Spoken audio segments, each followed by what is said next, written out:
नित्य नामिने नमस्ते सरस्वती देवे गौरवाणी प्रचारिणे निर्विशेष शून्यवादी पाश्चात्य देश तारिणे जय श्री कृष्ण चैतन्य प्रभु नित्यानंद श्री अद्वैत गदाधर श्रीवास आदि गौर भक्त वृंद हरे कृष्णा कृष्णा कृष्णा हरे हरे हरे राम राम राम हरे हरे।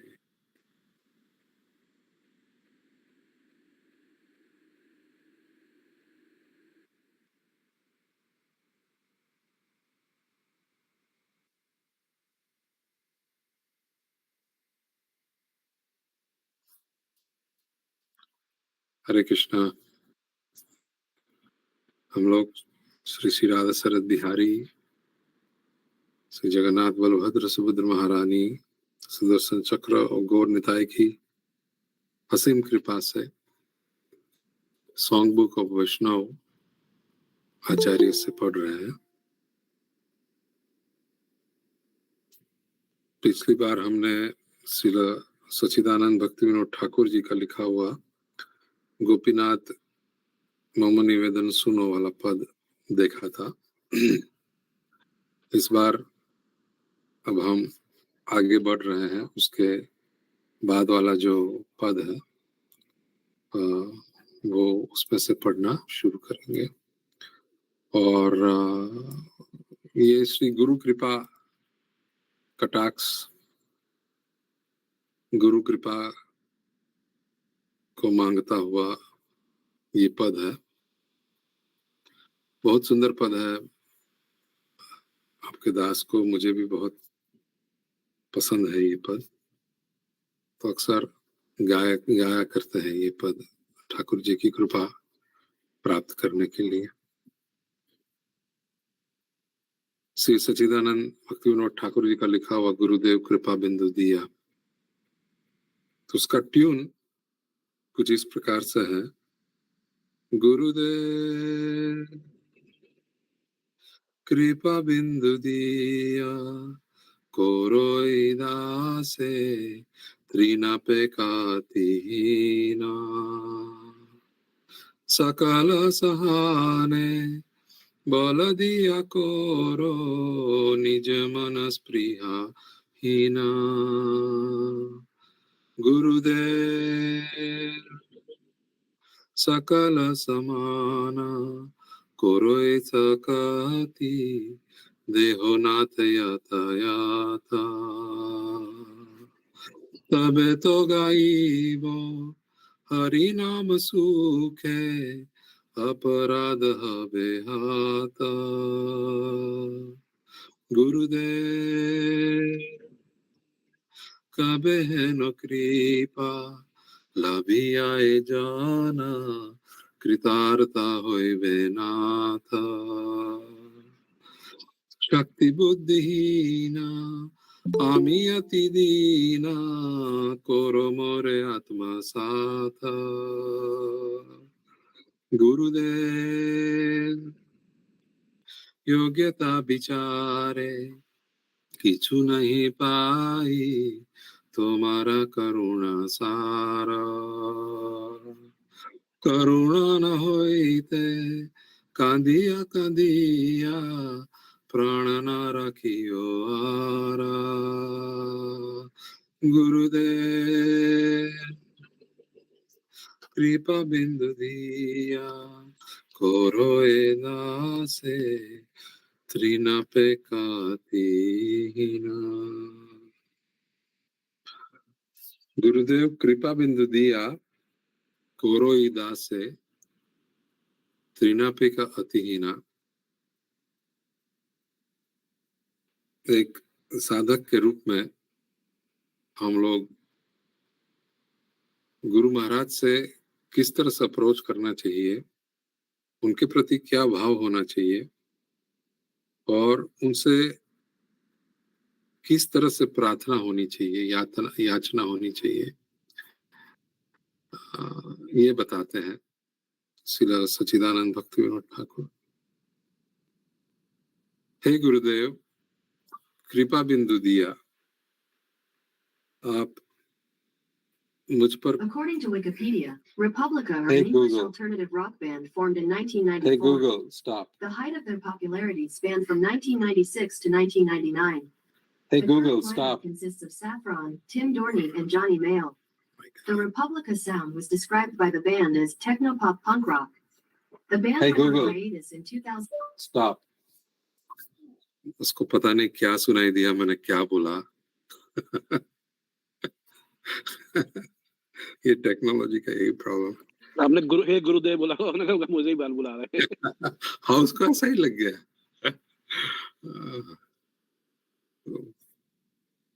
गुरुदेव जी से प्रार्थना करता है कि कृपा बिंदु दिया,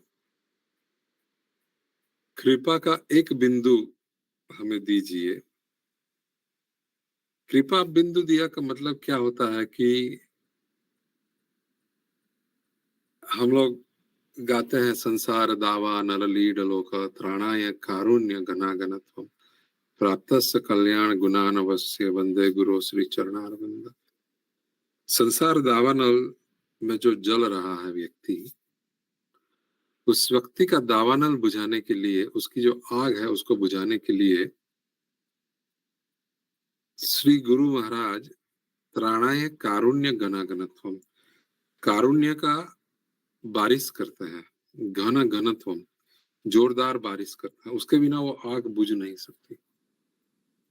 तो जो साधक गुरु के चरणारविंद को पकड़ा है, वे गुरु महाराज से कह रहा है कि आपकी जो करुणा है इतनी बलशाली है, तो आप कृपा करके मुझे एक बिंदु दे दीजिए करुणा का, एक बिंदु मात्र से मेरा कल्याण हो जाएगा।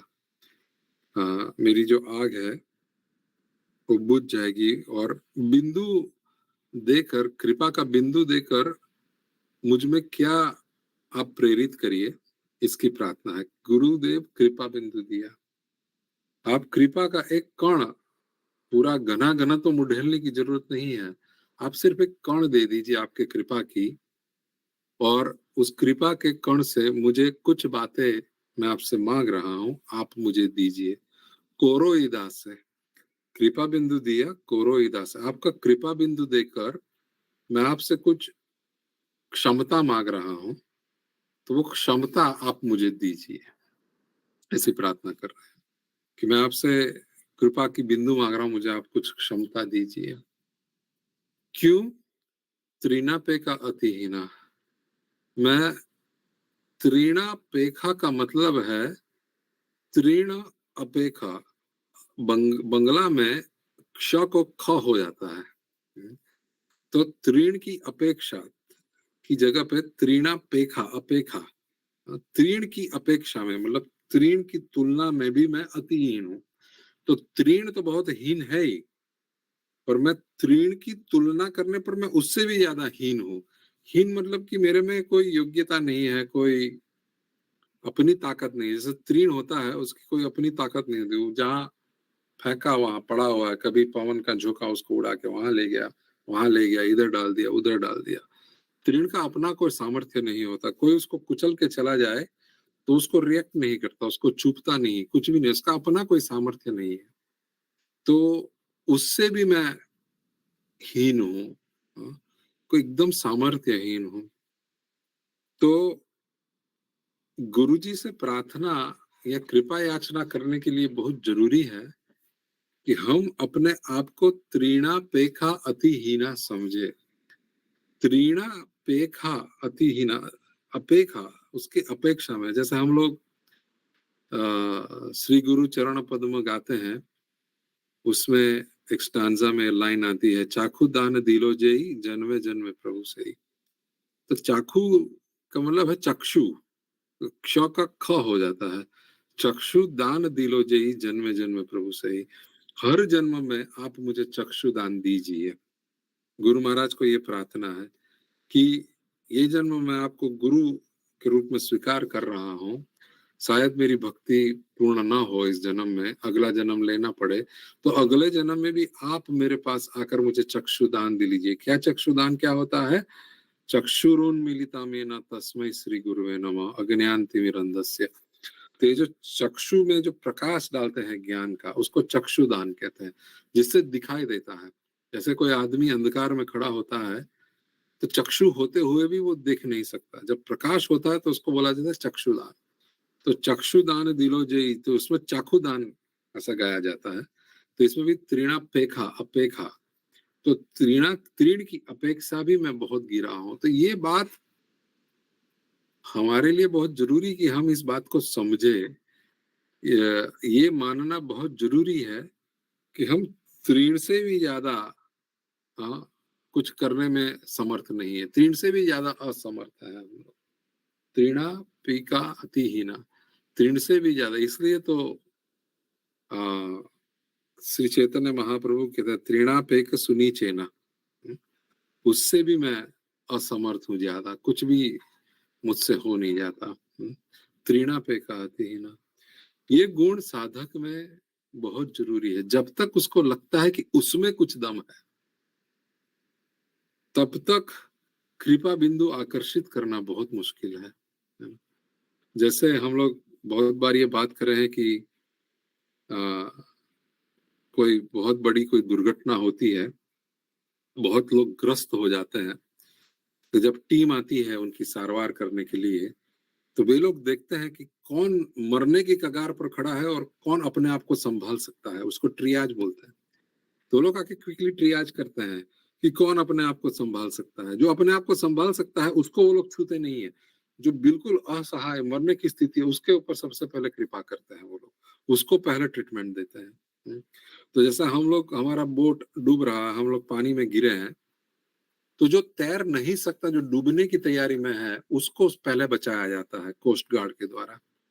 और जो थोड़ा थोड़ा तैर सकता है, हाथ पैर मार सकता है, या तो तैरने का ढोंग भी कर रहा है, तो जो कोस्ट गार्ड है वो देख रहा है कि ये तैरने का कर रहा है, तो उसको करो, तुम्हारे पास कुछ साधन बल है, तुम कर लो। पहले कृपा इस पर होगी जिसके पास कोई साधन बल नहीं है। तो इसलिए कृपा अगर आकर्षित होनी हो तो हमको अपने आप को त्रिणापेका अतिहीना हृदय से समझने की जरूरत है। दुनिया को तो दिखा दे, पर अंदर से अगर हम अपने आप को त्रिणापेका अतिहीना नहीं मानते हैं, तो श्याम सुंदर अंतर्यामी है, गुरु महाराज अंतर्यामी है, वे ये बात समझ जाते हैं, वो छूते नहीं है, कृपा बिंदु प्राप्त नहीं करवाते। तो कृपा बिंदु प्राप्त करने के लिए सबसे पहली आवश्यकता यह है कि हम हृदय से ईमानदारी पूर्वक अपने आप को समझे कि हम त्रिणापेका अतिहीना है। अच्छा, ये बात हमने समझ लिया, उसका टेस्ट क्या है कि जब कोई व्यक्ति अपने को बोल दे कि तेरे में क्या है, तू तो कुछ भी नहीं है, तो उस बात से बिल्कुल बुरा नहीं लगना चाहिए। लगना चाहिए नहीं, अब इन्होंने मुझे ठीक ठीक पहचान लिया, सही बात है, मैं कुछ भी नहीं हूँ, मुझे कुछ नहीं आता। तब हमारा मान स्वाभिमान घायल ना हो जाए, अरे मेरे में बहुत कुछ है, तुम ऐसा कैसे बोलते हो कि मेरे में कुछ नहीं है ना। देखा जाता है कि हम अपने आप को प्रूव करने में लगे कि मुझे बहुत कुछ पता है। एक छोटा सा एग्जाम्पल दे रहा हूँ, आप बुरा मत लगाइएगा, पर कभी कभी कोई कथा करने वाला कथा करता है तो कुछ श्लोक बोलता है, तो हम लोग भी साथ में वो श्लोक बोलने लगते हैं। अगर भाव यह है कि ओ ठाकुर जी की वाणी का स्मरण आ गया, ठाकुर जी की वाणी है ये श्लोक, तो मैं भी उसको साथ में गाऊं, तो सही बात है। पर अगर भाव यह है कि मैं भी बताऊं कि मुझे भी ये श्लोक आता है, अब मैं बोल रहा हूँ साथ में, तो वो एक दिखाने की बात होगी। तो ऐसे पात्र में त्रिणापे का अतिहीना का भाव आना बहुत मुश्किल है। तो गुरुदेव से जब कृपा बिंदु की याचना होती है, तो कृपा बिंदु की याचना तब होती है जब हम अंतर से अपने आप को त्रिणापेखा अतिहीना, तृण के अपेक्षा में अतिहीन अपने आप को समझते हैं।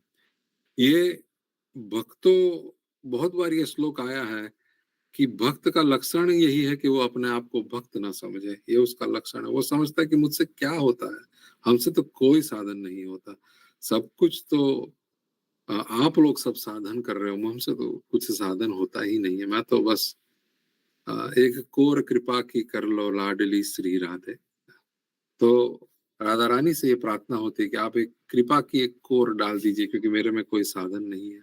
तो गुरुदेव कृपा बिंदु दिया कोरो इदास, मैं आपसे कुछ क्षमता मांग रहा हूँ गुरुदेव, क्योंकि मेरे में तृण की अपेक्षा भी कोई सामर्थ्य नहीं है, बहुत कम, तीर की अपेक्षा भी मेरे में बहुत कम सामर्थ्य है। गुरुदेव मुझ पर आप कृपा का एक बिंदु दीजिए मुझे, क्या उससे मैं क्या क्षमता मांगता हूँ। तो पहली क्षमता मांगते हैं सकल सहाने बल दिया करो, मुझे ये बल दीजिए, सकल सहाने बल दीजिए। बल, सकल सहाने का मतलब है सब कुछ सहने का बल दीजिए। तृणादपि सुनीचेना तरोर इव सहिष्णुना, पेड़ की तरह सहिष्णु बने, सब कुछ सहने का बल दीजिए। कोई मान दे रहा है तो उसको भी सह लूं, उससे उत्तेजित ना हूं, उससे अपने आप को बहुत सामर्थ्यवान ना समझू। कोई अपमान भी कर रहा है उसको भी सह लूं, उसके प्रति भी मेरे मन में कोई विचार ना आए, कोई बुरा भाव ना आए, उसका कुछ बुरा हो जाए ऐसा कोई विचार ना आए, कुछ भी नहीं। मान दे अपमान दे, मुझे उससे कोई फर्क नहीं पड़ता, मैं सबको सह लूं, किसी के प्रति कटुता मेरे हृदय में ना रहे। हाँ, तो सकल सहाने, सब कुछ सहने की मुझे शक्ति दो। जो भी आप अवस्था में रख रहे हैं श्याम सर, उसमें रहने की मुझे शक्ति दीजिए, मैं उसको आपका आशीर्वाद समझूं। आज किसी ने मुझे अच्छा अच्छा किया तो मैं उसको भी आशीर्वाद आपका समझता हूँ, कुछ बुरा किया वो भी आपका आशीर्वाद है। हाँ, जो भी आप स्थिति में रखो, राखो भी मारो भी जो इच्छा तोहार, तुआ दासा प्रति तुआ अधिकार। आप मुझे जिस तरह रखना चाहते हो रखो, मैं सब कुछ सहने के लिए तैयार हूं। उसमें पर उसके लिए बल चाहिए।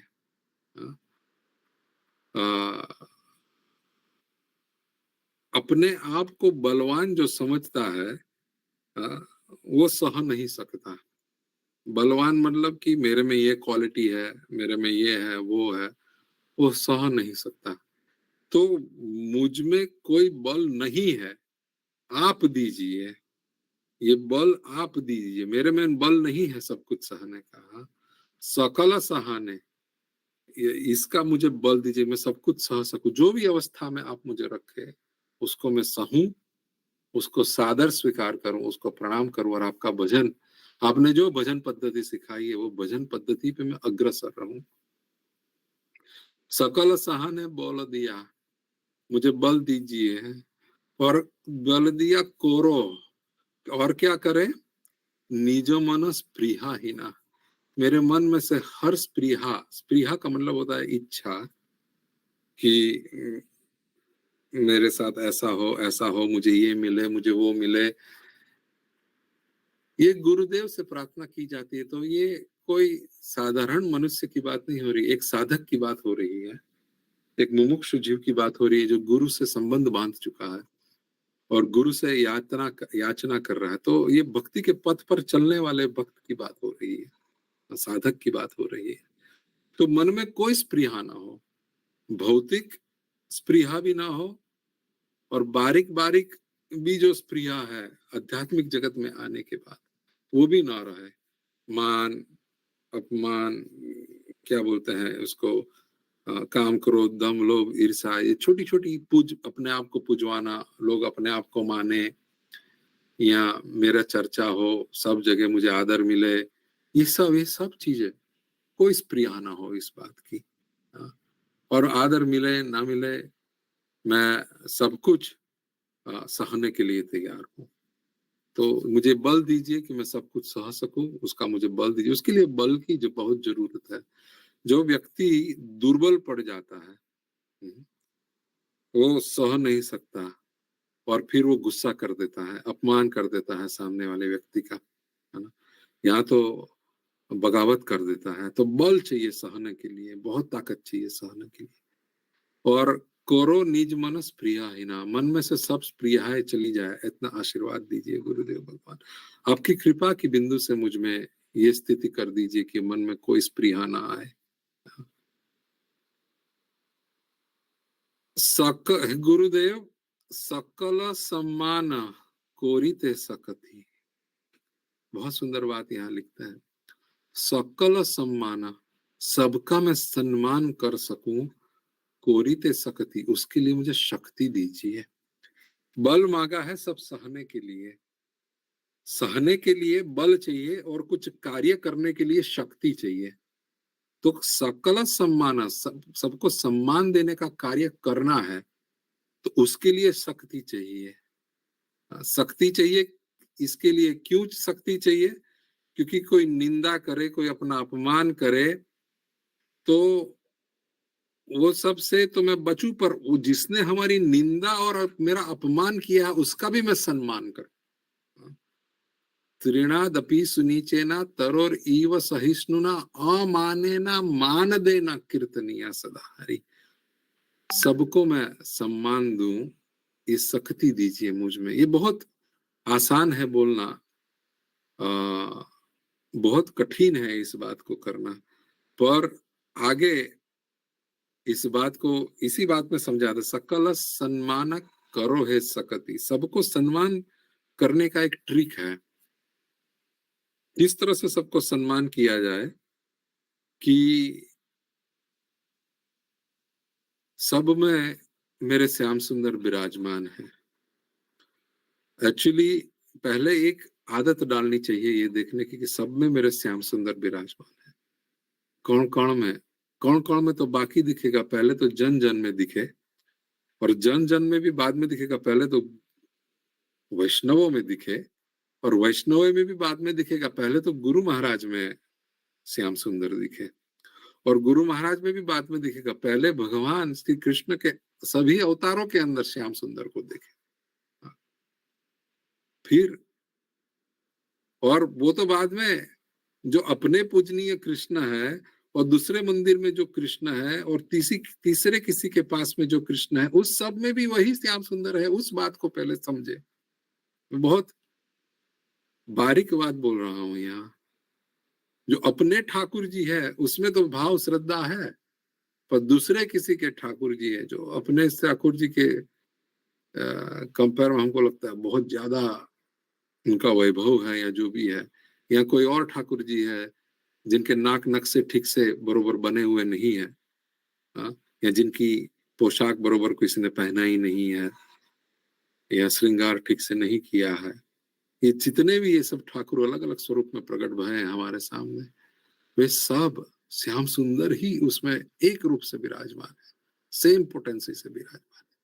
पहले ये भाव, फिर ये भाव आवे कि जितने भी श्याम सुंदर के स्वरूप है, अवतार है, वे सब में श्याम सुंदर सेम पोटेंसी से विराजमान है।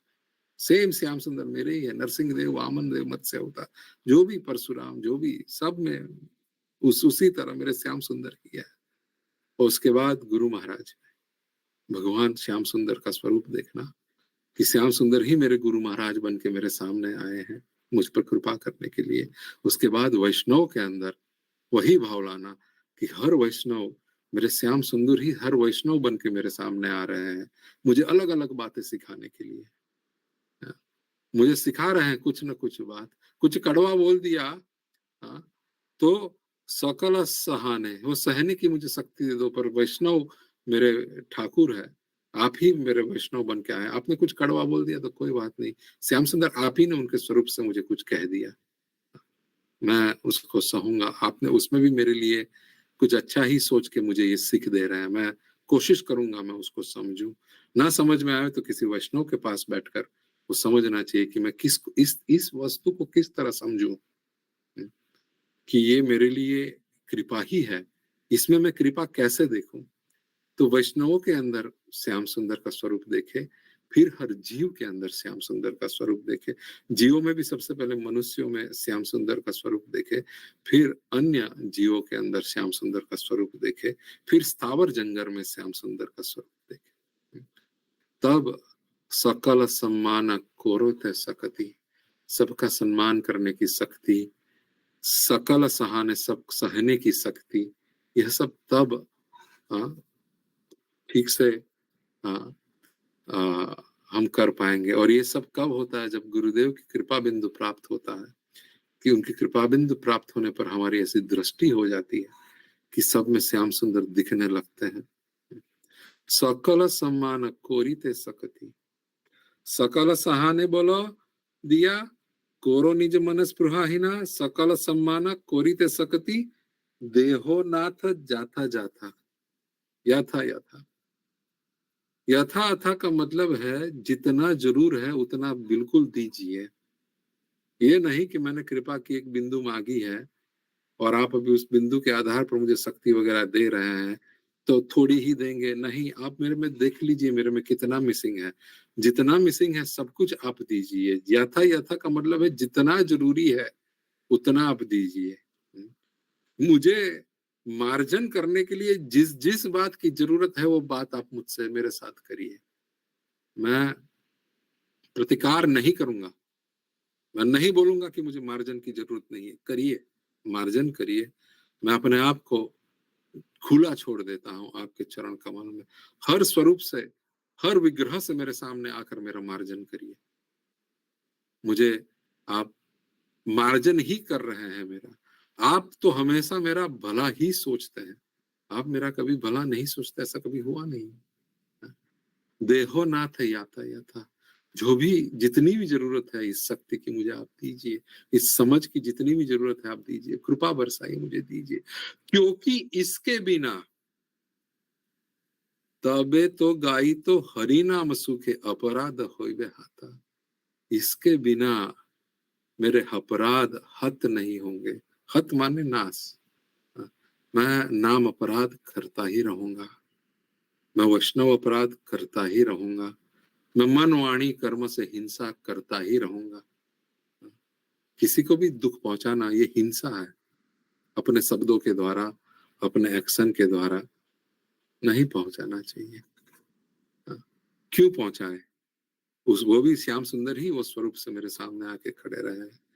यही समझकर नतमस्तक उनको प्रणाम करो।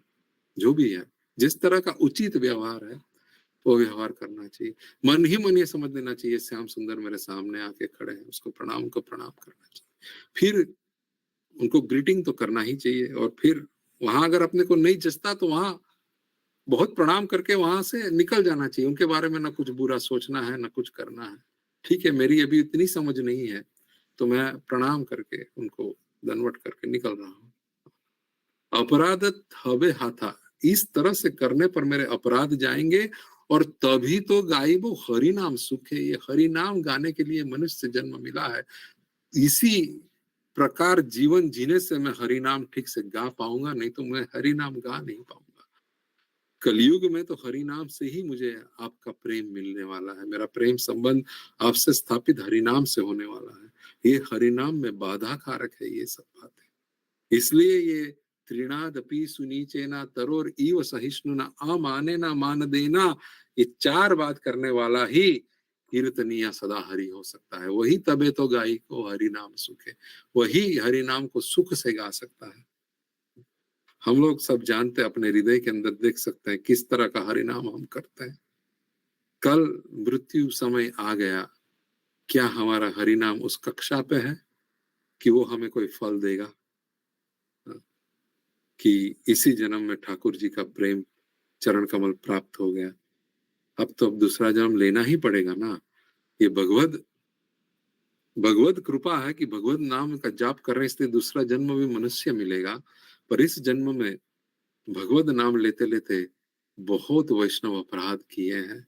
उस वैष्णव अपराध, जैसे सुकृति से वैष्णव की सेवा से भक्ति मिलती है मनुष्य जीवन में, उसी तरह वैष्णव अपराध नगले जन्म में आके खड़े रहते हैं और धीरे धीरे अपनी मति को डुलाते हैं। और उस अपराध के कारण मति और बिगड़ती है और हम लोगों के अंदर दोष देखते हैं और दोष देखते हैं और दोष देखते हैं। मैंने एक सुंदर बात पढ़ी थी, आपसे शेयर कर रहा हूं। जिस वैष्णव के अंदर दोष दिखता हो, बहुत मेहनत करके उस वैष्णव के अंदर गुण दर्शन करना चालू करना चाहिए। ये तो नहीं ही हो सकता कि वैष्णव में कोई एक गुण ना हो और कुछ गुण ना दिखे, तो ये गुण तो दिखता है कि गोपों की तरह वेशभूषा धारण करता है, विष्णु पार्षद की तरह वेशभूषा धारण करता है, ये तो गुण है। कुछ गुण ना दिखे तो ये तो गुण है कि भगवान को भगवान के चिन्ह अपने शरीर के ऊपर बनाता है, उसको तिलक करता है। ये गुण तो है कि कंठी माला तुलसी महारानी की वो पहनता है। इतने तो गुण है कि तुलसी माला का पे उंगलियों घुमा के जाप करता है। इतना तो गुण है कि कैसा भी वैष्णव हो, मंदिर देखता है, श्याम सुंदर देखता है तो उसको प्रणाम तो करता है मेरे प्रियवर को। इसी गुण को याद कर कर उसको प्रणाम करते रहना चाहिए। ये मेरे अपने अनुभव की बात ये मेरे अपनी की हुई बात मैं आपसे शेयर कर रहा हूं। उससे उस वैष्णव के प्रति हमारी कटुता, हमारा उसका बुरा हो जाए ये सब सोचना, ये सब धीरे धीरे धीरे धीरे खत्म हो जाता है। तभी तो गाए वो हरिनाम सुखे, तब हरिनाम सुख से होता है। अपनी बात कर रहा हूं, 10 साल भी अब शायद नहीं बचे, कब हरिनाम सुख से करेंगे? ये अर्जेंसी जीवन में होनी चाहिए, कब हरिनाम ठीक से होगा? बहुत कम समय पड़ा है, और इस कम समय के अंदर भी तो 8-8 10-10 घंटा काम करना है, वगैरह वगैरह करना है। समाज व्यवहार जो इतने बढ़ाए रखे हैं उसका भी ध्यान रखना है, परिवार का ध्यान, बहुत कुछ। कब हरिनाम सुख से करेंगे? इसलिए गुरुदेव कृपा बिंदु दिया कोरोई दासे, त्रिनादे का अतिहीना, सकल सहाने बल दिया करो निज मन प्रियाहीना, सकल सम्मान कोरी बे सकती, देहो नाथ यथा यथा तबे तो गाइबो हरि नाम सुखे अपराध हबे हाथ। हे गुरुदेव, कब कृपा करोगे? बहुत कम जीवन अब बचा है, कबे है नो कृपा, लाभी आए जन कृतार्थ होइबे ना था। कब मुझ पर आपकी कृपा बरसेगी? कब मुझ में ये गुण आएंगे? कृपा करे, कृतार्थ मुझे कर दीजिए आपकी कृपा करके। कृतार्थ होइबे ना था। मेरे में कोई शक्ति नहीं है, कोई बुद्धि नहीं है, शक्ति बुद्धि हीना, आमी अति दीना, कोरो मोरे आत्मसाथ। मैं फिर से आपको याद करा रहा हूँ गुरुदेव, मेरे में कोई शक्ति नहीं, कोई बुद्धि नहीं है, कोई बल नहीं अपना कि मैं ये सब अपने बलबूते पे कर पाऊं। मैं बहुत दीनहीन हूँ, आमी अति दीना। आमी दीना भी कैसे, पर अति दीना। अति, अत इति का मतलब होता है अति, अत इति का मतलब है पहले से ही, जब से मैं अपने आप को जानता हूँ मैं दीन हूं, और अत इति संसार में जितने भी लोग हैं सबसे ज्यादा दीन हूं, उसको अति दीना कहते हैं। कोरो मोरे आत्मसात, मुझे आत्मसात कर लीजिए। आत्मसात के कुछ मतलब होते हैं। आत्मसात का मतलब है अपने पास रखिए, या तो आत्मसात का दूसरा मतलब होता है कि मुझे अपना बनाकर रखिए। आत्मसात का एक और मतलब होता है कि हमेशा कितने लोग को गुरु साथ में रख सकते हैं, तो आप मुझे हमेशा अपने हृदय में बसा के रखिए गुरुदेव, मुझे याद करते रहिए। आप जब याद करोगे ना मुझे, तो श्याम सुंदर जो आपके हृदय में बैठे हैं उनका भी ध्यान मेरी तरफ जाएगा, और वो सोचेगा कि ये मेरा भक्त इस बंदे को याद कर रहा है, इस दास को याद कर रहा है, तो उस पर मुझे, ये इसका प्रिय है, ये इसका प्रिय है, इसको याद कर रहा है, इसलिए मुझे अब उस पर कृपा करनी है। ऐसे श्याम सुंदर को लगेगा, वो और अन्य वैष्णव को भेजेगा मुझ पर कृपा करने। आत्मसात का एक और मतलब होता है कि ये पहली 3 बातें, अपने साथ रखना, अपने को याद करना, अपने हृदय में रखना, ये जब गुरु का वपु स्वरूप से विराजमान है तब होता है। पर जब गुरु वपु स्वरूप से नहीं विराजमान है, तब आत्मसात का क्या मतलब है? आप कृपा बिंदु दीजिए, आशीर्वाद दीजिए कि आपने जो भी आज्ञा करी है, आपने जो भी वचन का पालन मुझे करने के लिए कहा है, आपने मुझे जो सीख दी है, आपने मुझे जो सिद्धांत दिए हैं, मैं उस पर चल सकूं, उसको आत्मसात कहते हैं। गुरु के सिद्धांतों पे चलना, गुरु की सीख पे चलना, गुरु की हर वचन का पालन करना, उसको भी आत्मसात कहा जाता है। तो कोरो मोरे आत्मसात, ये अपने आप से नहीं होगा। ये गुरुदेव आप कृपा कर दीजिए मुझ पर कि मैं ये चीज कर सकूं, मैं ये वस्तु कर सकूं। योग्यता विचारे किचु नहीं पाई। जब मैं अपनी योग्यता का विचार करता हूँ तो मुझे लगता है कि मेरे पास कुछ भी नहीं है, मैं बहुत दरिद्र इंसान हूँ। योग्यता विचारे किचु नहीं पाए, मेरे पास कुछ भी, किचु का मतलब कुछ भी नहीं है। लगता है ऐसा हमको कि मुझ में कोई योग्यता नहीं है। योग्यता विचारे किचु नहीं पाई, तुम्हारा करुण सारा, मैं बस आपकी करुणता का ही सार, आपकी कृपा पर ही निर्भर हूँ। मेरे में अगर कोई गुण दिख रहे हैं, कोई योग्यता दिख रही है, तो आपकी कृपा के बल पर है। वैसे मेरे पर, अपने बलबूते पर मेरे में कोई योग्यता नहीं है, कोई गुण नहीं है। अगर आप मुझ पर करुणा नहीं करेंगे, करुणा ना होइते कांदिया प्राण ना राखी बोहारा। अगर आपकी करुणा मुझ पर नहीं है तो रो रो कर मैं करुणा की आपसे भीख मांग रहा हूं कि आप मुझे अपनी करुणा दीजिए, मैं करुणा दीजिए, कि अगर आपकी करुणा मुझे नहीं मिली तब मुझे इस संसार में रहने की कोई इच्छा नहीं है, मैं अपने प्राण त्याग देना चाहूंगा, मैं अपना प्राण त्याग दूंगा। संसार में भगवत प्राप्ति तभी हो सकती है जब अन्य संसार से अन्य किसी वस्तु प्राप्त करने की इच्छा हृदय में ना रहो। जब संसार में अन्य किसी वस्तु प्राप्त करने की इच्छा नहीं होती तभी भगवत प्राप्ति हमें हो सकती है। अन्य अभिलाष सीता शून्यम, और कुछ भी वस्तु पाने की इच्छा नहीं है, एक ही अब इच्छा है, आपको पाले, आपके सिवा मुझे कुछ नहीं चाहिए। अगर आप नहीं मिल रहे हैं तो इस प्राण को रखने का मुझे अब और कोई कारण दिखता नहीं है। अगर आप मुझे नहीं मिलने वाले तो मैं क्यों जी रहा हूं? शून्य इतम जगता सर्वम गोविंद बिरहे नमी युग इतम निमिसेना चक्षुषा प्रवर्षितम। ये पूरा जगत, हे गोविंद, आप अगर मुझे नहीं मिलने वाले, मुझे बस आप ही चाहिए। अगर आप नहीं है तो शून्य है पूरा जगत मेरे लिए है।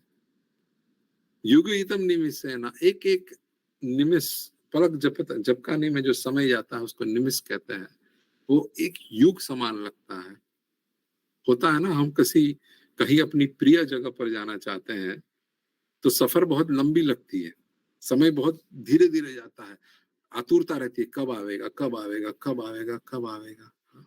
जैसे हमें कोई भयानक बीमारी के लक्षण दिख रहे हैं और हमारा कोई टेस्ट वेस्ट करवा दिया हो, अब टेस्ट का रिजल्ट 2 घंटे के बाद आना है, तो अब एक एक पल युग युग समान जा रही है कि कब वो डॉक्टर आएगा, कब बताएगा कि सब कुछ ठीक है, कुछ भी नहीं हुआ, सब कुछ ठीक है।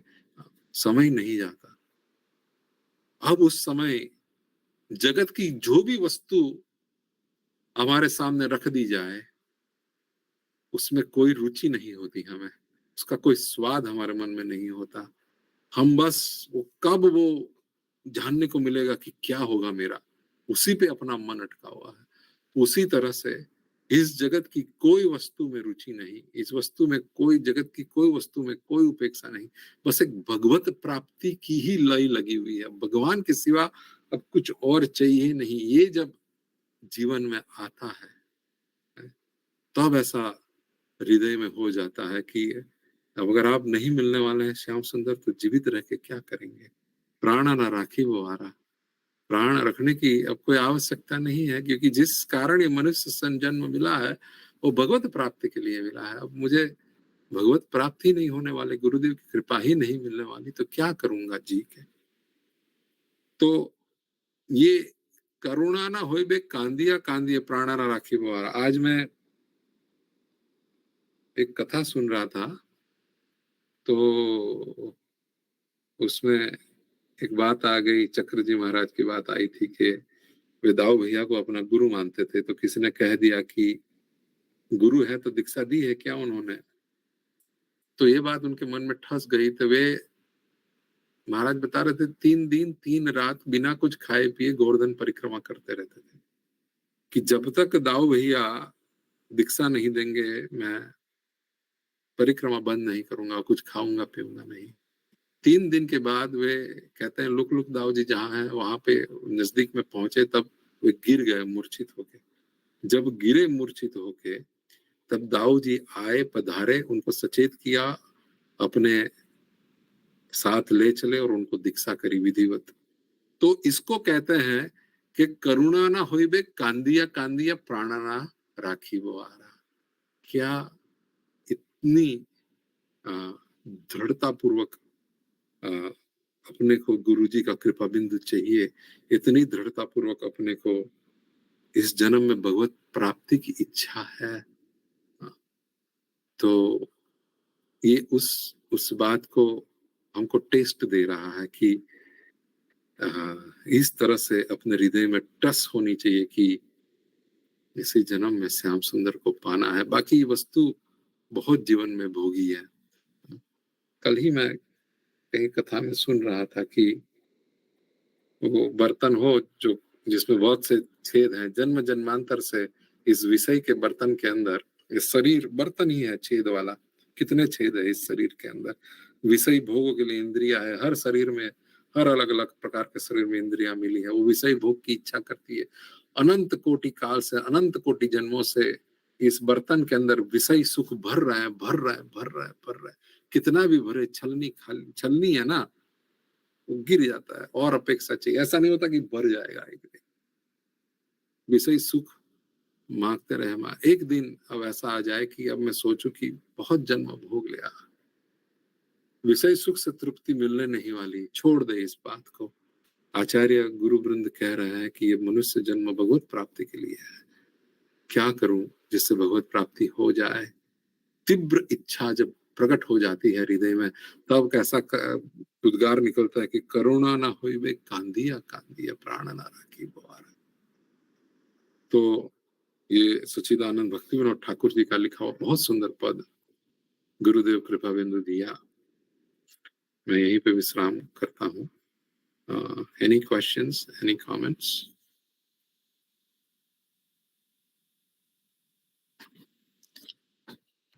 हरे कृष्ण प्रभु जी, दंडवत प्रणाम।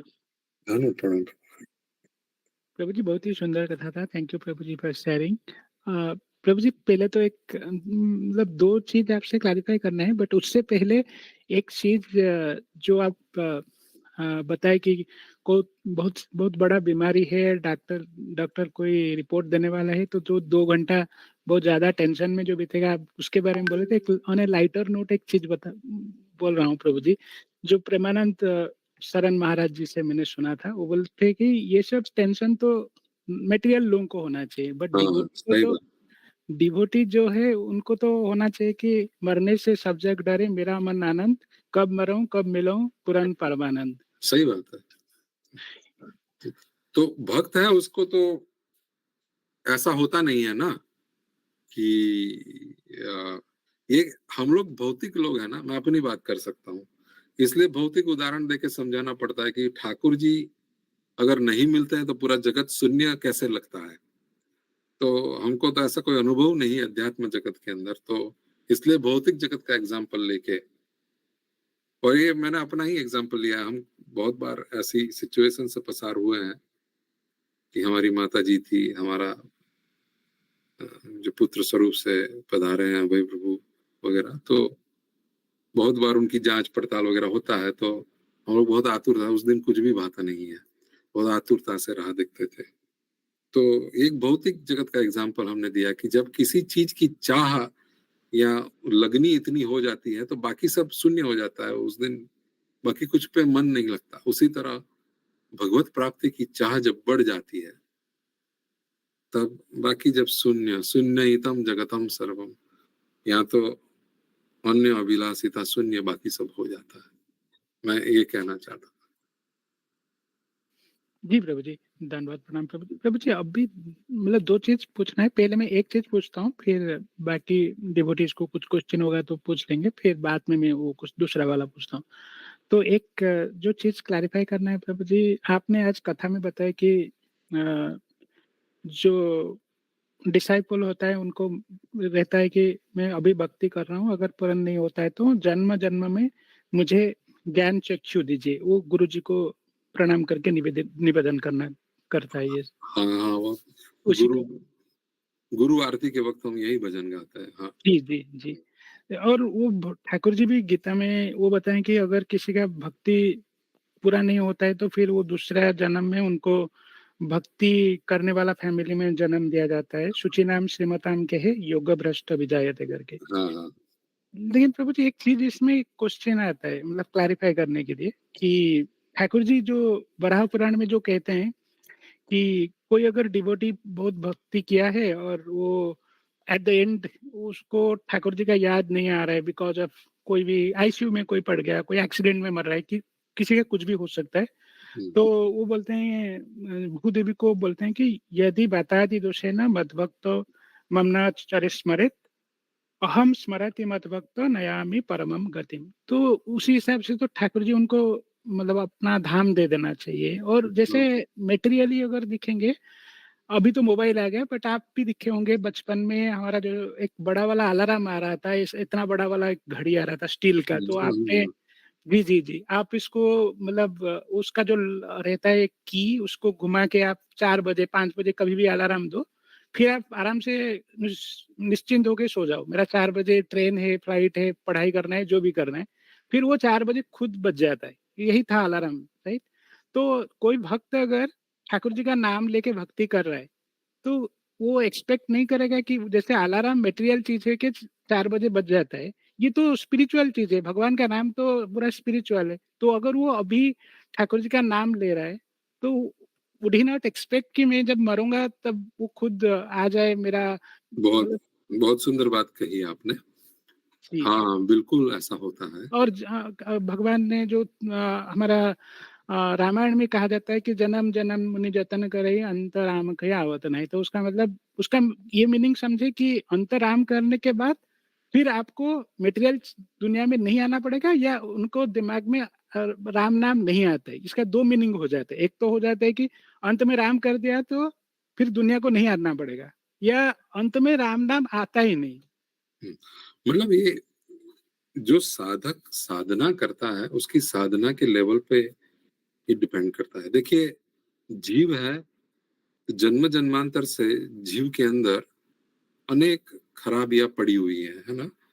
क्योंकि वो कंडीशनिंग बोलते हैं उसको। जैसे आपको एक छोटा-सा एग्ज़ाम्पल देता हूँ। जैसे आप खड़े हो और कोई ऐसे एकदम आपके सामने कुछ फेंक दे, तो आप तुरंत अपने मुँह के सामने या आँख के सामने हाथ कर देंगे, अपनी आँख को बचाने के लिए। तो ये रिफ्लेक्स है, ये कंडीशनिंग हो चुका है। उसी तरह बहुत सारी वस्तुओं के लिए विषयों में हमारा कंडीशनिंग है कि वो विषयी पदार्थ हमारे सामने आ जाते हैं, तो कंडीशनिंग की वजह से हम उसकी तरफ झुक जाते हैं।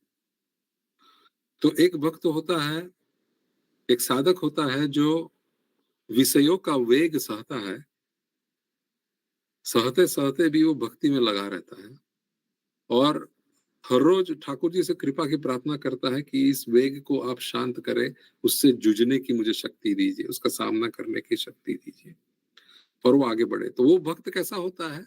एवरी डे वो प्रोग्रेस कर रहा है ना? वो प्रोग्रेस कर रहा है, वो अपना इन्वेंटरी ले रहा है कि मेरी प्रीति संसार से कितनी हटी और ठाकुर जी में मेरी प्रीति कितनी लगी और ठाकुर जी से प्रार्थना करता है कातर स्वरूप, कातर भाव से कि आप मुझे संसार से हटाकर अपने चरण कमल में लगाइए, हृदय से ईमानदारी पूर्वक। दूसरा साधक मेरा जैसा कोई होता है जो समझता है कि अरे ये सब कर रहे हैं पर थोड़ा ये भी हो गया तो क्या हुआ, थोड़ा ये भी हो गया तो क्या हुआ, इतनी दृढ़ता पूर्वक नहीं काट रहे हैं जो काटना है उसको, अपने आप को जो मर्जन करना है उसको इतनी दृढ़ता पूर्वक नहीं हो रहा, होगा कभी कभी जभी जभी तभी तभी, आलस्य है, उसके प्रति कंप्लेसेंसी है, उसके प्रति सीरियसनेस नहीं है। जितना टाइमलीनेस से हम अपना जॉब करते हैं वगैरह सब करते हैं, तो उतना टाइमलीनेस से ना तो हम मंदिर जा पाते हैं, ना तो अपना जप करने बैठते हैं, कुछ भी नहीं कर पाते, है ना? एक तो बहुत सुंदर हास्यास्पद बात है कि हम लोग सब लोग जब पहले बहुत सारे होम प्रोग्राम वगैरह हुआ करते थे, तो होम प्रोग्राम में अक्सर सभी लोग बहुत लेट आते थे। पर वही सब लोग जब किसी की बर्थडे पार्टी में वही ग्रुप है और किसी की बर्थडे पार्टी में जाए सब टाइम से आ जाते हैं बर्थडे पार्टी में, एकदम टाइम से। पर उसमें सत्संग है तो उसमें लेट आते हैं। तो ये जो कंप्लेसेंसी वाला स्वभाव है, उसको अगर हमने उसका मार्जिन नहीं किया, उसको जैसा है ऐसा बना रखे, उसके प्रति हमने कंप्लेसेंसी रखा और फिर हमको धीरे-धीरे आदत पड़ गई कि क्या हुआ ना, लोगों में हम तो दिखा रहे हैं ना कि हमारा सब कुछ है। ये मैं बहुत मोटा-मोटा बोल रहा हूँ पर ये हम अपने अंदर झाँके तो ऐसा आ जाता है स्वभाव। और कभी-कभी लोग बोल भी देते हैं, अरे आप तो बहुत अच्छे भक्त हो, ये है, वो है, आपने ये किया, आपसे ऐसा होगा। तो आप भी हाँ, हाँ, हाँ, सही में है। मतलब वो मान को स्वीकार करना वो सब तो ऐसी अवस्था में जो भक्ति करता रहता है, उसका जब अंत समय आता है, तो उसको फिर उसकी नाम जप किया है, तो मनुष्य मनुष्य जन्म तो प्राप्त होता है।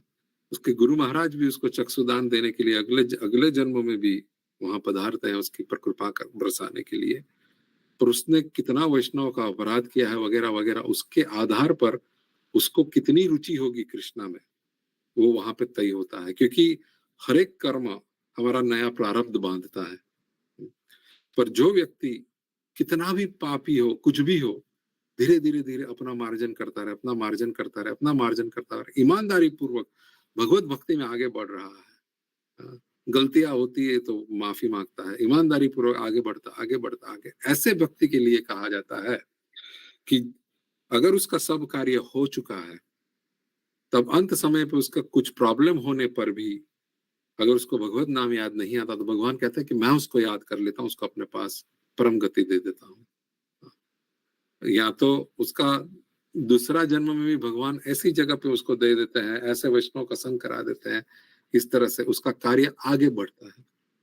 तो अक्सर ये देखा जाता है, मैं जो देखा है सुना है उसकी ही बात करता हूँ, अपने अनुभव से भी बात करता हूँ, कि जितनी सीरियसनेस, सिंसेरिटी हमारी भक्ति में जुड़ने पर होती है शुरुआत में, उतनी बाद में धीरे धीरे धीरे धीरे कंप्लेसेंसी लेवल पे वो आ जाती है, क्योंकि अब हम सबके जानकार हो चुके हैं, हम सब समझ रहे हैं, फिर हम दोष देखना चालू करते हैं सब जगह पे धीरे धीरे, क्योंकि चांद है ना, दूर से बहुत सुंदर दिखता है, नजदीक जाने पर चांद में भी दाग दिखने शुरू होते हैं, और सभी आसपास जीव है, सब कर्म से बद्ध जीव है, सबका कंडीशनिंग है, सबके अंदर गुण दोष का भंडार भरा हुआ है। इसीलिए ये मांग रहे हैं कि सकल सहाने बोलो दिया करो, सब कुछ सहने का बल दो। निज मन में स्पृहा है, उसको नाश करने की आप कृपा करें। सकल समाना, सब आपका स्वरूप है, इस प्रकार से मैं देखूं। सार बात यही आके खड़ी रह जाती है कि हम किस तरह से डील करते हैं अन्य जीवों के साथ, हाउ वी अप्रोच, और वह अप्रोच कृपा से बलवान होता है। कृपा बिंदु दिया, मैं कितना भी बोलूं, हम कितना भी ट्राई कर ले, पर जब तक कृपा की याचना, कृपा की डोर नहीं होती, तो कृपा कब होती है? जब बंदा सीरियस, सिंसियर हो जाता है। भले गुरु नहीं बनाया है, पर बंदा हृदय से सीरियस है कि मुझे ऐसा ही करना है, तो ठाकुर जी चैत्य गुरु रूप से उसके हृदय में बैठे हैं, वे कृपा बिंदु दिया दे ही देते हैं, कृपा बिंदु उसको। पर हम लोगों का क्या है, डॉक्टर के पास जाते तो हैं दवाई लेने, पर अपना मर्ज है ना, वो ठीक ठीक बताते नहीं है उनको। हाँ, अब डॉक्टर तो अंतर्यामी है, सब समझता है, पर जब तक आप बताते नहीं, तो वो देगा भी आपको पूर्ण रूप से कुछ भी, तो उसका आपको महत्व नहीं रहता हमको, हम उसका सही सही उसका इस्तेमाल नहीं करते, हाथ में आए हुए पारस को भी हम फेंक देते हैं। तो इसलिए बहुत जरूरी है कि हम बहुत सावधान पूर्वक, मैं तो आज मुझे जो बातें समझ में आई है, मुझे कभी कभी लगता है काश मुझे वो सब बातें 20 बरस पहले समझ में आ जाती, या 5 बरस पहले, या 10 बरस पहले, तो कितना श्रेयकर होता। ऐसा मुझे कभी कभी पछतावा भी होता है। तो जो बातें समझ में आती है आपसे शेयर करता हूँ कि भगवत भक्ति करने का अगर गोल है जीवन में, ये मनुष्य शरीर का, तो बहुत सीरियस होके वो करना चाहिए। वो क्या है, कल करे सो आज कर, आज करे सो अब, पल में प्रलय होगे बहुरी करोगे कब। प्रलय, भागवत में अनेक प्रकार के प्रलय बताए हैं, मनुष्य शरीर का नाश होना उसको भी प्रलय कहा जाता है, दिवस दिवस का ढलना और रात्रि का ढलना उसको भी प्रलय कहा गया है। तो हमारे जीवन में प्रलय कभी भी आ सकता है, पर्दा कभी भी गिर सकता है, अगला जन्म इस जन्म के कर्मों पर आधारित होगा। तो बहुत सावधानी पूर्वक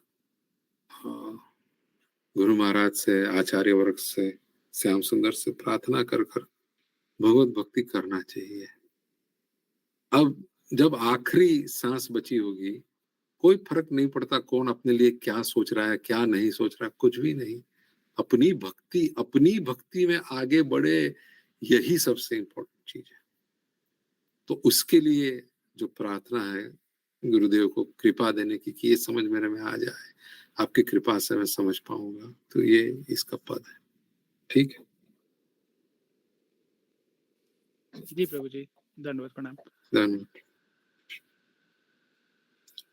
any other questions or comments?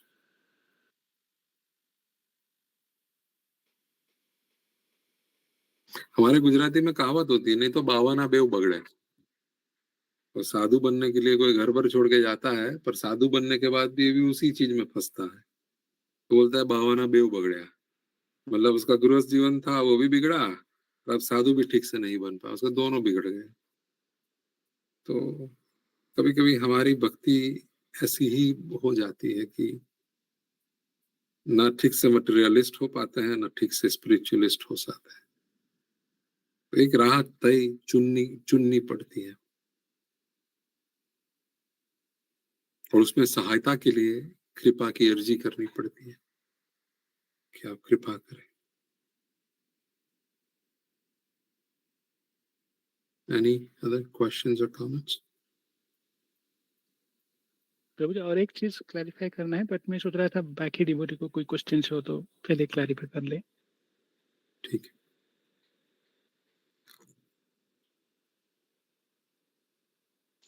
हरे कृष्ण प्रभु जी, thank you so much for wonderful class प्रभु जी, बहुत अच्छी कथा थी। क्वेश्चन तो नहीं है वैसे, लेकिन कुछ ऐसे पॉइंट आपने बताए आज काफी अच्छे से, और इनको पालन करने की कोशिश करेंगे। मतलब बाकी तो जैसे आपने अभी प्रभु जी ने क्वेश्चन पूछा था, आंसर में जैसे ये था ना कि मतलब जैसे जो अपराध वगैरह जो हुए हैं, मतलब कि आगे ना हो, तो वैसे कोशिश करना चाहिए। अब जब अपराध तो जनरली ऐसा होता है ना, जैसे हम अपने फ्रेंड्स वगैरह से मिल रहे होते हैं तब तो कोई अपराध नहीं होता। जब डिवोटी से मिलते हैं या डिवोटीज के ही कांटेक्ट में आते हैं, रेफरेंस में आते हैं, तभी मतलब जजमेंट शुरू हो जाती है कि अरे ऐसा है वैसा है, इस तरह से जो है। तो ये मतलब ऐसा क्यों होता है प्रभु, मतलब कि डिवोटी एसोसिएशन ब्रिंग्स मोर ऑफेंसेस? हाँ, सही बात है आपकी, क्योंकि हम जज कब करते हैं, जब हम समझते हैं कि मैं जज करने के लायक हूँ। तो जब हम समझते हैं कि मेरे में ही कोई योग्यता नहीं है, मैं किसको क्या जज करूंगा। ये एक प्रैक्टिस, ये अपना माइंडसेट क्या है ना प्रभु जी, कंडीशनिंग। लाइफ में ऐसा कंडीशनिंग होता है सबका कि everybody wants to become number one, everybody wants to be ahead of everybody, everybody is in a competition, everybody wants to be better than everybody। ये मटेरियलिस्टिक कंडीशनिंग है बरसों बरस का। तो मित्रों में भी जो अपने से थोड़ा कम रहेगा उसके साथ अपने को ज्यादा ऐसा लगता है, जो अपने से थोड़ा ज्यादा है तो उसके लिए भी अपने को हृदय में कुछ न कुछ तो फंसी रहती है। अरे मेरे में योग्यता ज्यादा है, फिर भी मुझे नहीं मिला, इसको मिला, मैं भी उसको ऐसा जन्म मिला, इसको ये सब सगवड़ मिल गई इसलिए उसको नहीं। ये मैं अपने अनुभव की बातें बता रहा हूँ। तो इसको ही इज सक्सेसफुल बिकॉज उसको तो यही प्लेटफॉर्म पहले से मिला था, अगर मुझे मिलता तो मैं भी कितना कर देता, ये है वो है। मतलब एक कंडीशनिंग रहता है वो वाला, वही कंडीशनिंग हम स्पिरिचुअल वर्ल्ड में लेके आते हैं। तो वहां पे भी तो अपराध कर ही रहे हैं, वो लोग भी भगवत स्वरूप ही है, श्याम सुंदर उनके भी हृदय में विराजमान है। तो उनके प्रति वो अपराध किस तरह से होता है कि हमारा मन मटेरियलिस्टिक वस्तु में ही फंसा हुआ रहता है, ये उसका अपराध का फल हो जाता है। अब आध्यात्मिक जगत में आने के बाद शुरू में भक्तों से कोई अपराध नहीं होता। क्यों? क्योंकि शुरू में हम लोग समझते हैं कि मुझे तो कुछ आता ही नहीं है, इसको कितना, मैं इससे ही सब कुछ सीखूं, इसको कितना आता है, कितना अच्छा सेवा कर रहा है, ये सब कुछ कितना। पर धीरे धीरे हम में योग्यता आनी चालू होती है, हम अपने आप को योग्य समझते हैं प्रभु जी। जब हम योग्य समझते हैं तब एक वो क्या होता है, कंपैरिजन चालू हो जाता है कि ये मेरे जितना योग्य है या मुझसे ज्यादा योग्य है, मुझसे कम योग्य है। कोई अपने से ज्यादा योग्य दिख जाता है तो हम फिर वही जो मटेरियल वर्ल्ड में कंपटीशन की बात होती है ना, वो यहाँ पे आ जाती है। वो कह रहे ये तो योग्य है ही ना, इसको तो अभी कोई झंझट नहीं है फैमिली का, उसको तो पूरा 24 घंटा मिला है सब करने के लिए, वो तो करेगा ही ना, तो उसमें क्या है, मेरे पास इतना टाइम होता तो मैं भी करता, ये है वो है। तो और दूसरा संग होता है, जो क्योंकि सभी लोगों में कंडीशनिंग रहती है, तो संग भी इसलिए बहुत चुन चुन के करना चाहिए। तो संग से भी ये दोष हृदय में आ जाता है देखने का। और ये मैं जितना भी बोल रहा हूँ प्रभु जी, मैं सब अपने अनुभव से बोल रहा हूँ कि संग बहुत जरूरी होता है। अपने आप को नापना तोलना बहुत जरूरी होता है कि असल में ये अपने आप को जब लग जाए कि मेरे में कोई योग्यता नहीं है, मैं ही सबसे गिरा हुआ साधक हूँ इस पथ के अंदर, उसके बाद अब जो भी मिल रहा है ना वो अपने को बहुत जोरदार वैष्णव लगता है। तो एक ट्रेनिंग है, ये मन को शिक्षा देने की बात है। अगर आप कहीं पे एक पत्ते पर लिख लीजिए, सभी जीव भगवत स्वरूप है, मैं साधन पथ के अंदर सबसे त्रिणापे का अति ही ना हूं, मैं कृपा की बूंद से ही मैं जीवित हूं, बाकी मेरे में कोई योग्यता नहीं है भक्ति करने की। बाकी सब लोग मेरे प्रभु हैं, मेरे स्वामी हैं, सभी के रूप में भगवान मेरे सामने आकर सब कुछ जो कर रहे हैं वो सब, एक ये भाव हो गया ना प्रभु जी हृदय में कि जितने भी लोग जो भी कर रहे हैं मेरे सामने आके, वो भगवान ही अलग अलग स्वरूप में आके कर रहे हैं। तो भगवान से अगर अपनी प्रीति है, भगवान से अगर अपने को प्रेम है, तो फिर उसमें दोष नहीं देखेंगे। मैं आपको बहुत सही बात बताता हूं कि अगर अपने को कोई चाहने वाला है, अगर हम कुछ बात कर रहे हैं और वो हमको लगा चल झूठा ऐसा बोल दे, तो हम उसको बुरा नहीं लगाते, वो कभी कभी अपने को मीठा भी लगता है।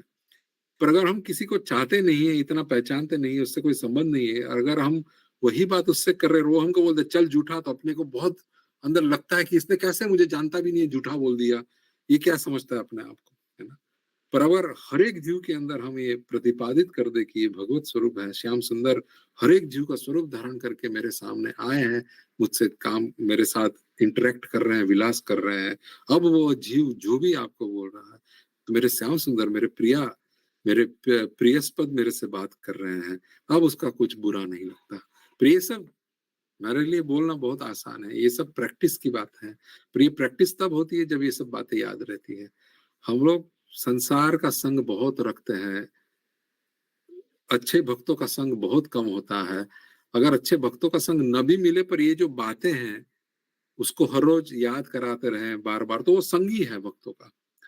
इसी बातों को ताजा रखकर अपने आप को चेक करते रहना चाहिए। रात को सोते वक्त भी अपने आप को चेक करना चाहिए, आज मैंने किसी अपराध क्या अपराध किए, मैं उसको कैसे उसका मार्जन करूं, उसको चेक करते रहना चाहिए, चेक करते रहे। प्रभु भक्त बनना चाहते हैं तो भक्तों का तो संग करना ही पड़ेगा, और भक्त लोग मिलेंगे ही मिलेंगे। तो वैष्णव अपराध भी होगा ही जब तक हमारा कंडीशनिंग दूर ना हो। तो इसलिए त्रिनाद अपि सुनीचे ना तरोर इव सहिष्णु ना अमाने ना मान देना कीर्तनीय सदारी बहुत जरूरी है हमारे लिए। उसको प्रैक्टिस करते रहना चाहिए, हर रोज भगवान से प्रार्थना करना चाहिए कि मैं इसका प्रैक्टिस कर रहा हूँ, ठीक ठीक मेरे में अभी उदित नहीं हो रहा है, मैं अपराध कर रहा हूँ, लगे किसी का अपराध हो गया माफी मांग लेने का क्या जाता है। विनोद बिहारी बाबा महाराज ने किताब लिखी है वैष्णव अपराध के ऊपर, उसमें उन्होंने एक बहुत सुंदर बात लिखी है, बहुत सुंदर बात लिखी है। मैंने जब वो बात बहुत साल पहले पढ़ी थी, मेरी आंखें खुल गई। वो कहते हैं उसमें, वो प्रश्न उत्तर के रूप में उन्होंने बुक लिखी थी, उसमें लिखा है कि अगर कोई कुछ गलत कर रहा है तो उसको टोकना क्या सही बात नहीं है। तो विनोद बिहारी बाबा महाराज लिखते हैं कि तुमको ठाकुर जी ने ठेका नहीं दिया कि तुम किसी को टोको और उसको सुधारो, तुमको उसके अंदर दिमाग लगाने का जरूरत ही नहीं है, तुम अपना काम देखो, तुम अपनी भक्ति देखो। तो ऐसी बातें जो लिखी हुई है उसको बार बार याद करना। अगर किसी का अपराध बन गया तो उस व्यक्ति से बोल देने का जाके कि यार सॉरी, कल मेरे से आपका प्रति अपराध हो गया, मुझे आप क्षमा कर दीजिए।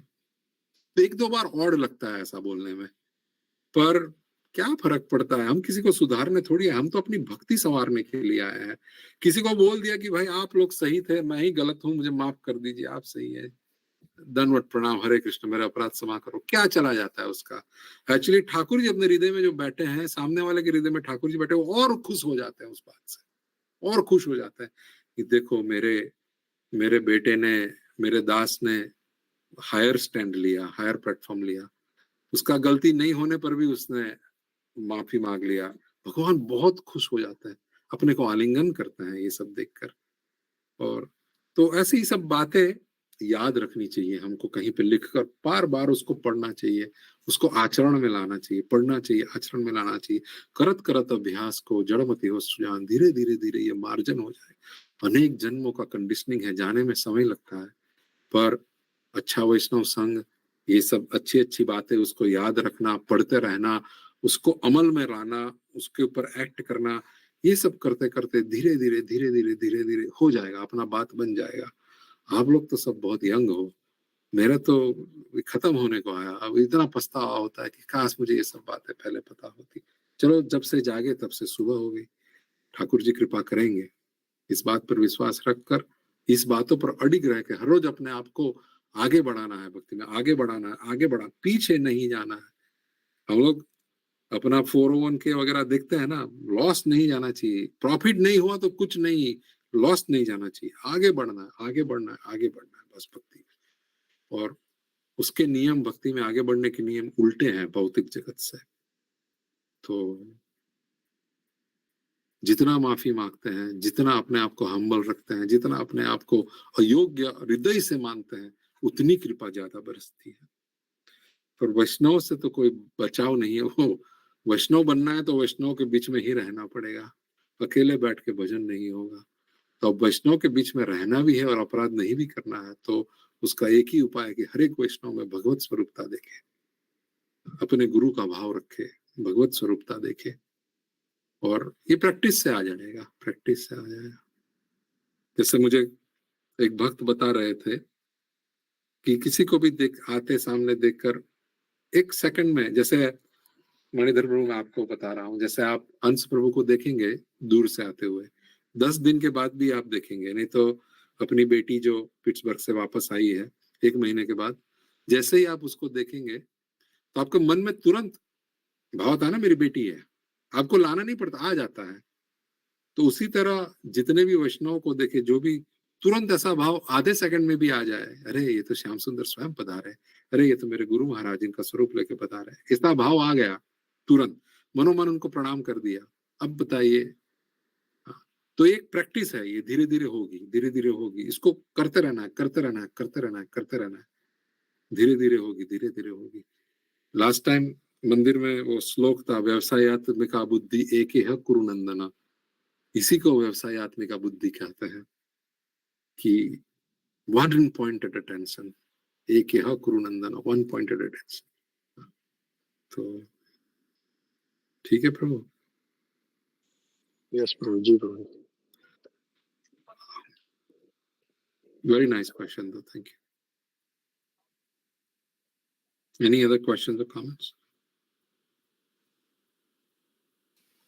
हरे कृष्णा प्रभु जी, धन्यवाद, प्रणाम। हाँ भैया, धन्यवाद, प्रणाम, हरे कृष्ण। प्रभु जी, मेरा एक क्वेश्चन है, जैसा कि हम सभी जानते हैं कि मृत्यु तो एक अटल सत्य है, लेकिन जैसे हमारा कोई अपना चला जाता है तो हम बहुत दुख प्रकट करते हैं, और मतलब बहुत दुख होता है, तो जबकि हमें ऐसा दुख प्रकट करना नहीं चाहिए इतना ज्यादा, तो ऐसा क्यों होता है? क्योंकि और एज अ डिवोटी तो हमें सोचना ही चाहिए, मतलब हमें यही सोचना चाहिए कि उनकी गति अच्छी हो, लेकिन फिर भी हम बहुत ज्यादा दुख प्रकट करते हैं। भैया, दुख, भगवत गीता में दुख का कारण किस चीज को बताया है, आप बताइए। आशा दुख का कारण है ना, किसी से आशा होना। तो आशा अगर किसी से बंधी है कि इससे मुझे सुख मिलेगा, इससे मुझे कुछ मिलेगा, तो वह दुख का, वो जब नहीं बात होती है तो वो दुख का कारण बनता है। जो अपने परिवार जन है, तो उसको हम, हमारा शरीर के साथ संबंध है, हमने माना है, इसलिए उनको हमने अपना माना है। जब अपना माना है तो हमको लगता है कि जो अपने हैं वो हमको सुख दे। और दूसरी बात होती है कि हम अपनों के साथ जो हमारा व्यवहार रहा है पूरा जीवन में, उसमें कुछ सुखद घटनाएं होती है, कुछ दुखद घटनाएं होती है। तो वो जब शरीर त्याग करके चले जाते हैं तो कभी कभी ये सोच के दुख होता है कि हाय, अब पहले जैसे मेरी माँ जब शरीर त्याग दी तो मुझे आज भी बड़ा दुख होता है कि उसकी गोद में सोना, उसकी जो सुगंध रहती है, उसकी साड़ी की एक सुगंध होती है, उसके रुमाल की एक सुगंध होती है, वो अब मुझे कभी नहीं मिलेगी। वो कभी कभी भी याद आती है, मेरे आंख में पानी आ जाता है। उसकी गोद याद आती है तो पानी आ जाता है। वो कभी सर पे हाथ फेरती थी, तो अब वो कभी मुझे मिलेगा नहीं। यह बात याद करके दुख होता है। ये भी है कि वो भगवत धाम में पधारी है, तो इस बात का हर्ष भी है। तो अपनापन माना है किसी से, उससे कुछ सुख दुख का संबंध जुड़ा है। अब वो सुख वापस जीवन में नहीं मिलेगा, ये बात सोच के दुख होता है।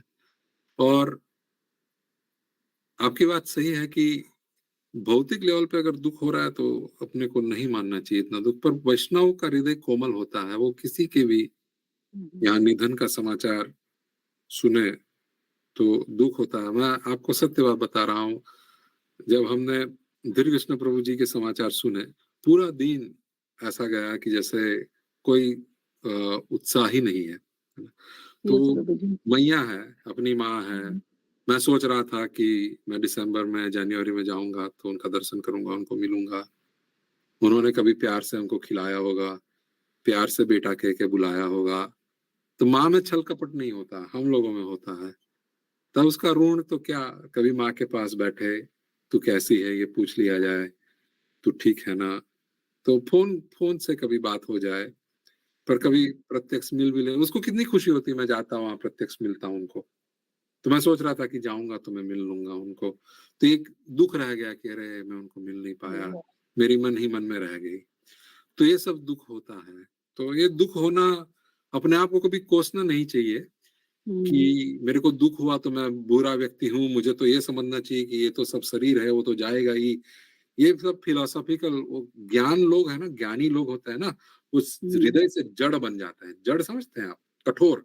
ज्ञानी कैसा, अरे शरीर है, शरीर तो छूटता है, उसमें रोने की क्या जरूरत है, अब दूसरा शरीर प्राप्त कर लिया होगा, रोना क्या है। ऐसे कठोर हृदय में प्रेम नहीं रहता। मक्खन की तरह मुलायम हृदय होता है, उसमें प्रेम होता है। इसलिए भगवान कहते हैं बहुनाम जन्म नाम अंते ज्ञानवान माम प्रपद्यन्ते। ज्ञानियों को भगवत भक्ति, अपने विनोद बाबा कहते हैं, कभी किसी ज्ञानी को कहते हुए सुना है कि श्याम सुंदर आई लव यू? ज्ञानी बोल नहीं सकता, उसका हृदय कठोर है।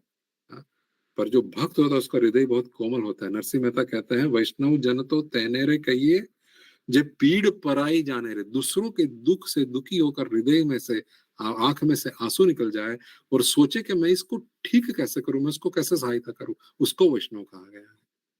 तो मैया आप ऐसा मत सोचे कि किसी के निधन का समाचार सुनने पर आपको अगर दुख हो गया तो वो गलत बात है। नहीं नहीं, अच्छी बात है, आपका हृदय पिघला हुआ है, दुख होना ही चाहिए।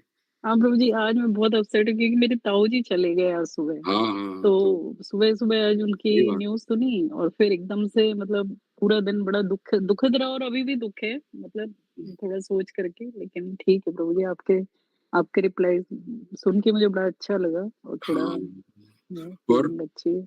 और अगर हृदय में सही में उनके लिए दुख है तो हमको उनके लिए कुछ करना भी चाहिए। भागवत पाठ है, हरि नाम हाँ संकीर्तन, प्रभु जी। कुछ उनको निमित्त बनाकर मैंने उनके लिए आज नरसिंह आरती 8-10 बार पढ़ी। बढ़िया और बात। हाँ, और चूंकि वो जैन धर्म को फॉलो करते थे तो मैंने उनके लिए एक भक्तामृत स्रोत होता है तो वो उनके लिए मैंने पढ़ा।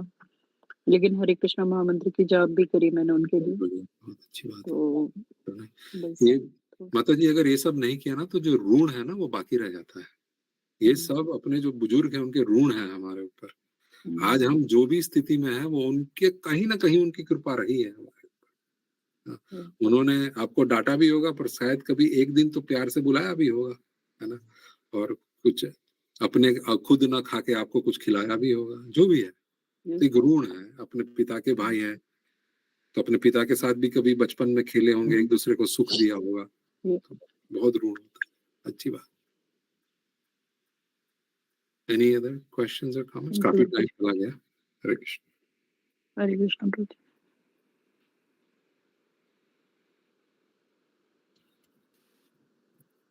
हरे कृष्ण प्रभु जी। प्रभु जी लेट हो रहा है तो आज मैं बाद में पूछूं क्वेश्चंस या आज पूछ लूं? जैसे आप खाली बोल दीजिए क्या है, तो अगर 2 मिनट में होगा तो मैं बोल देता, फिर आप भी बोल देंगे। क्वेश्चन प्रभु जी, जो आपने ठाकुर जी का भागवत अपराध के ऊपर जब बात की कि किसी दूसरे का ठाकुर जी देख रहे हैं ज्यादा ऑपुलेंस, तो वो वहाँ पे जो था भागवत अपराध के ऊपर, इसी के ऊपर ही क्वेश्चन है। तो थोड़ा मैं दो तीन डिवोटी का मतलब भक्त का बारे में लेके पूछता हूँ। वो इनफैक्ट मुझे लग रहा है कि वो भागवत अपराध नहीं है, बट वो उनका जो ठाकुर जी उन्हीं के ऊपर ही उनका ज्यादा ये रहता है। तो अगर लेट आप मी क्लैरिफाई कि अगर हमारी मति पतिव्रता की मति है अपने श्याम सुंदर के प्रति, देखिए मैं जैसे गोपियां रास मंडल में श्याम सुंदर अंतर्ध्यान हो गए और विष्णु स्वरूप से प्रकट हुए, है ना, तो गोपियों उनको प्रणाम करके निकल गई, उनसे कुछ मांगा, लेना देना कुछ नहीं किया, उसमें कोई अपराध नहीं बना, क्योंकि कृष्ण के प्रति उनकी पतिव्रता वृत्ति है कि मैं इसके सिवा कोई और स्वरूप पसंद नहीं करती, मैं देखना नहीं चाहती, ये एक भाव है। पर अगर हम में वो वाला भाव है नहीं प्रभु जी, हम लोग तो अभी अपना पराया में लगे हुए हैं। ऐसे समय में अगर हम ठाकुर जी में एकता नहीं देख पा रहे हैं, तब वो अपराध बनता है। वो ये अपराध भक्त किस धरातल पे है, वो धरातल तय करती है कि वो अपराध है कि नहीं है। अगर भक्त शुद्ध भक्ति की धरातल पे है, पतिव्रता धर्म की धरातल पे है कि मेरे तो गिरधर गोपाल दूसरों नो कोई, ये धरातल पे है, तो वो अपराध नहीं है। तब तो विष्णु को न देखना कोई अपराध नहीं था, प्रणाम करके निकल गए, पूछा भी नहीं कुछ भी। पर हमने बहुत सारे ऐसे प्रसंग भी सुने हैं कि वैष्णव लोग बोलते हैं कि तुम आए हो मेरा तकलीफ दूर करने के लिए, मुझे आपसे कुछ नहीं चाहिए, आप चले जाओ। जब जो मेरा स्वरूप मुझे पसंद है वो स्वरूप से आओ, तब मैं अपनी तकलीफ दूर करूंगा, नहीं तो भुगतता रहो। ये एक धरातल की बात है, वो धरातल पे अगर हम है तब वो अपराध नहीं है। पर अगर हम वो धरातल पे नहीं है, और हमको किसी को जज करने की जरूरत नहीं, हम ही अपने हृदय में जानते हैं कि हम कौन सी धरातल पे हैं। अगर हम वो धरातल पे नहीं है, तब वो अपराध बनता है।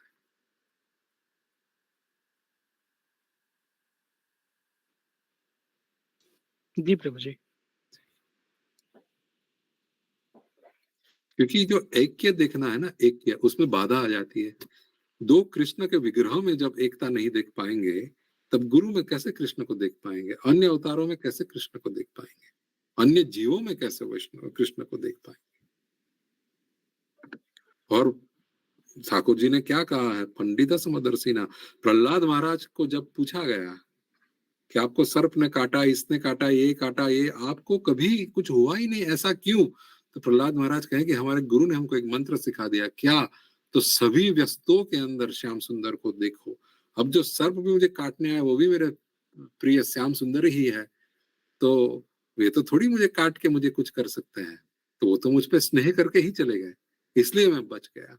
तो हर एक वस्तु के ये धरातल पे आ गए, ये धरातल पे जो आ गया वो अपराध। पर वो धरातल पे आने के लिए जरूरी है कि हम सब में श्याम सुंदर देखें, सब में एकता देखें। तब जब तक नहीं देखेंगे हम वो धरातल पे नहीं आ पाएंगे। जब वो धरातल पे आ गएंगे तब प्रेम लक्षणा भक्ति शुरू होती है तब। और तब जब प्रेम अति गाढ़ हो जाता है, तब ये मेरे तो गिरधर गोपाल या मेरा जो स्वरूप से मेरा ठाकुर जी, उसके सिवा मेरा मुझे किसी और को देखना, वो बात तब ठीक हो जाती है, तब उसमें अपराध नहीं आता। पर ठीक है, जी प्रभु जी। तो हम लोग अपने आप को उच्चतम वैष्णव से कंपेयर करेंगे तो फिर नहीं बन पाएगा अपना बात।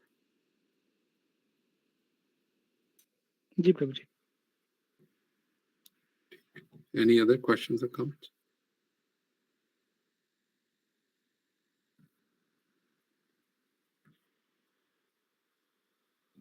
ठीक है, तो विश्राम प्रभु जी, करते हैं। प्रभु जी जो माता जी जो क्वेश्चन पूछे, जो मतलब अपने जैन धर्म वाला जो डिवोटी के बारे में, प्रभु जी उनके लिए क्या भागवत से जो ऋषभ देव का जो है उसको पढ़ना चाहिए, या आपका कैसा रिकमेंडेशन है? कुछ भी पढ़ सकते हैं आप, कुछ भी पढ़ सकते हैं, क्योंकि वे जैन धर्म फॉलो कर रहे हैं, पर सब कुछ भगवान में ही है ना।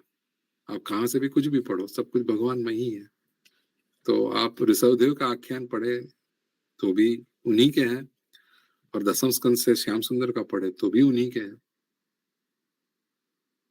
वे भले श्याम सुंदर को न पहचाने, श्याम सुंदर तो उनको पहचानते हैं, ये मेरा है, तो कोई फर्क नहीं पड़ता।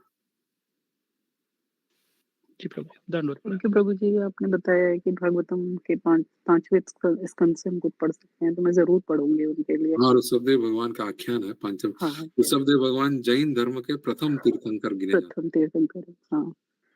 तो ये जो भक्तामृत स्रोत के बारे में मैंने आपको बताया था, तो ये भी ऋषभदेव के भगवान ऋषभदेव जी के लिए ही ये स्रोत बोले गए हैं। हाँ। श्लोक 48 श्लोक होते हैं और ये जैन धर्म में काफ़ी मानते हैं इसको, इसलिए मैंने उनके लिए पढ़ा था। लेकिन अब मैं भागवतम का ये स्कंद भी ज़रूर पढ़ लूँगी हाँ, उनके लिए। उसमें जो उनकी सीख है अपने बच्चों को बहुत सुंदर हाँ। है।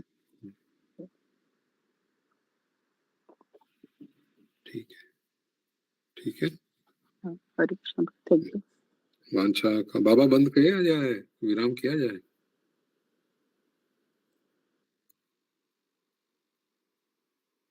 ठीक है, बाबा कुछ काम में लगते हैं। वांछा कल्पतरुभ्यश्च कृपा सिंधुभ्येव च पतितानां पावनेभ्यो वैष्णवेभ्यो नमो नमः। हरे कृष्ण।